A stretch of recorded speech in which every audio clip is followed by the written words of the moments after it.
Саламатсыздар ма, құрметті оқушылар?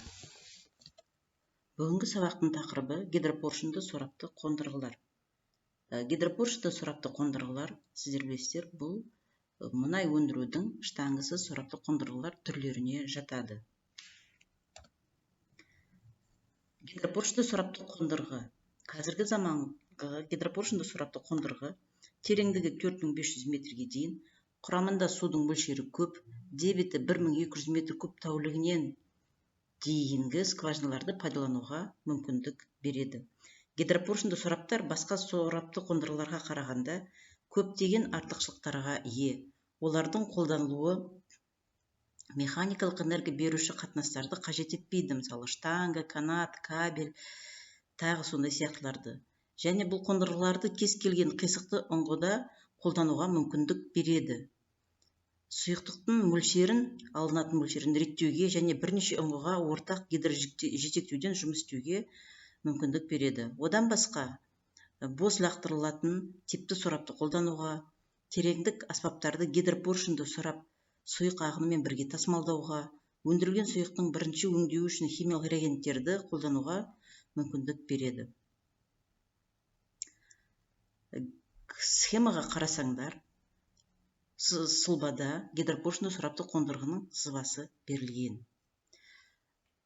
Схеманың мына жоғарғы бөлігіндегі сурет бұл жер үсті жабдығына жатады. Ал мына астыңғы жағындағы сызба бұл жер асты жабдықтарына жатады.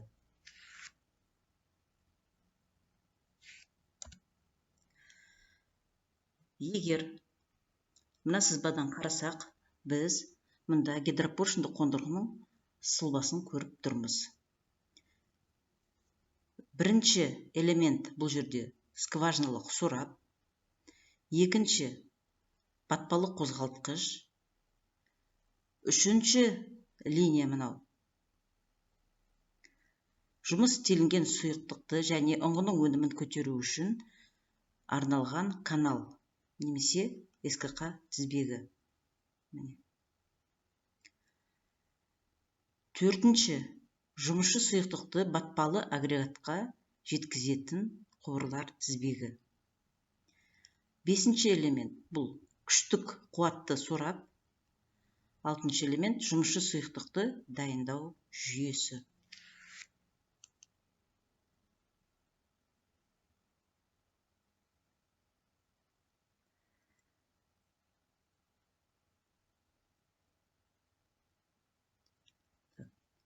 Гидропоршынды сорапты қондырғының жұмыс істеу принципі қандай? Сұйықтықты дайындау жүйесінде скважинаға айдалатын сұйықтық, бұл су болуы мүмкін, немесе мұнай болуы мүмкін, құрамына әртүрлі реагенттер қосылған дайындау сұйықтығы дайындалады да, және күштік сорап арқылы 5-ші скважинаға үлкен қысыммен айдалады. Сұйықтық СКК тізбегіменен сораптық агрегатқа қарай жіберіледі, және бұл жердегі гидроқозғалтқышты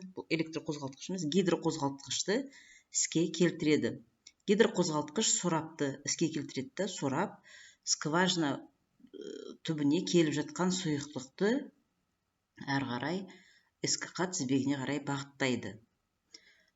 Өндірілген сұйықтық үшінші тізбек арқылы жоғары қарай көтеріледі, және сұйықтықтың бір бөлігі әрі қарай өңделуге жіберіледі, ал бір бөлігі қайтадан айналып келіп, жұмысшы сұйықтық ретінде қолдану үшін сұйықтық дайындау жүйесіне жіберіледі.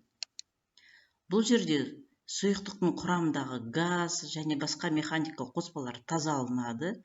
Тазаланған сұйықтық қайтадан агрегатты іске қосу үшін скважина ішіне айдалады. Енді гидропоршынды сорапты қондырғының екі түрі болады. Ашық типті және жабық типті. Сызбаның сол жағында бізге ашық типті гидропоршынды сорапты қондырғы көрсетілген. Оң жағында жабық типті сорапты қондырғы көрсетілген. Бұл жерде айырмашылығы ашық типті сорапты қондырғыда скважина ішіне екі канал жүйесі жіберіледі. 3 канал және 6 канал. Ал жабық типті қондырғыда скважина ішіне 3 канал жіберіледі. 3-ші, 6-ші және 7-ші.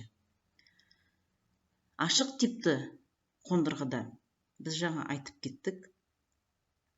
Мынау сұйықтық дайындау жүйесі, мынау күштік қуат, бұл жерде дайындалған жүйеден айдалып келген сұйықтық күштік қуат арқылы, сорап арқылы скважина ішіне жіберіледі.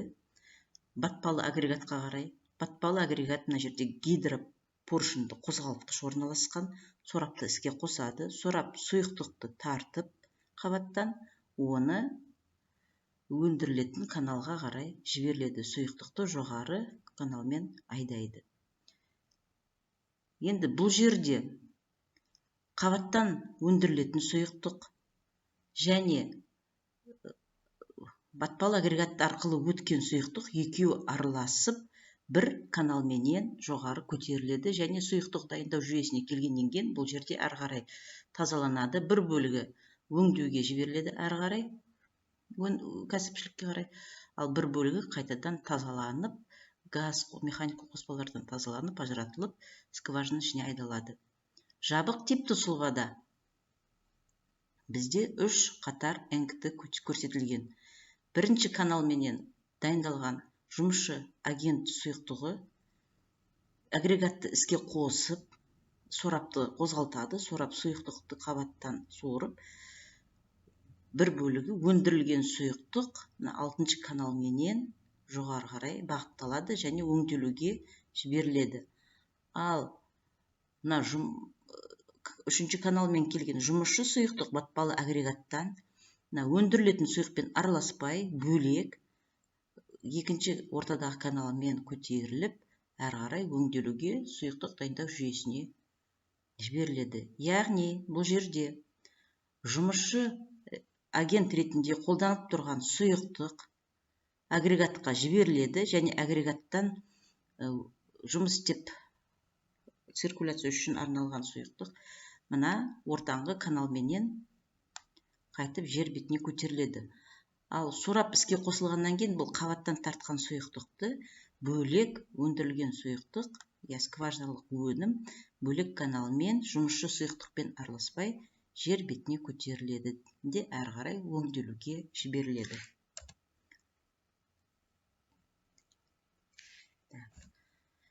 Енді мына сызбаға қарасаңыздар, бұл жерде гидропоршынды сорапты қондырғының кәсіпшіліктегі орналасу сұлбасы келтірілген.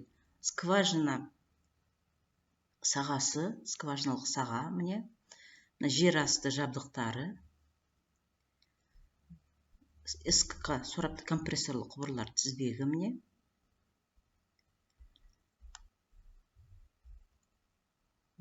Гидропоршынды сорапты агрегат, гидропоршынды қозғалтқыш, сорап.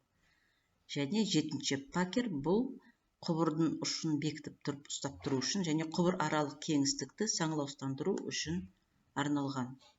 Жер бетіндегі коммуникациялар, бұл мынау жаңа көрсетіліп қалған скважиналардың басы, бірнеше скважиналардан өнімді өндіруге болады бір басқару блок жүйесінен.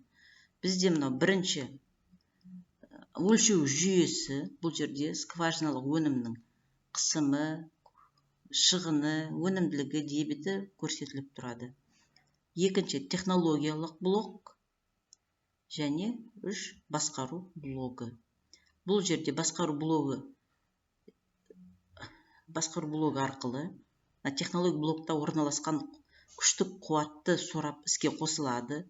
Сұйықтық дайындау жүйесі орналасады. Сұйықтық жұмысшы агент ретінде қолданылатын сұйықтық осы жерде дайындалып, скважиналарға қуатты сораппенен айдалады.